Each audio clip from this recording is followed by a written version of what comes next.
Peace. This is your Gullah teacher, son Michaud, and today we're talking about ask versus ask, which is correct, and how biases help to determine the answer to that very question. I talked about this with my friends Chris and Akua of Geechee Experience for their Gullah Sunday episode. Check it out. The first and foremost, purpose of language is communication. That's your obligation. And remember, we take for granted reading and printing and everything at this point. But at one point in time, only a certain amount of people were able to know how to read. Monks and people who are of wealth or whatever would be able to read. And then when the advent of the printing press came along, a lot of the words that were being spoken, that's when those things were starting to be legitimized. It's like the difference between ask and ax.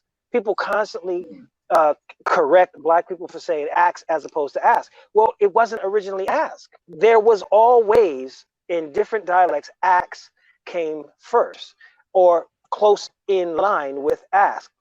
Whether it's AX or AKS versus ASK, the reason that ask won out is because it was more widely printed.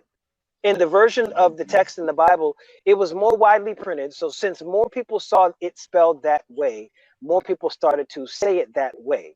And that became the standard. But standardizing something doesn't delegitimize everything else that is not that thing.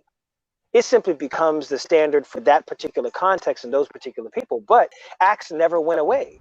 So there you have it. The original correct way of saying the word, dating back over 1,200 years, is ax, derived from the Old English word axion, which has been featured in the works of everyone from Geoffrey Chaucer to a guy you might have heard of, William Shakespeare. So the irony here is correcting ax as ask is itself rooted in ignorance. That's it for today. As always, stay safe. And until next time, we out ya.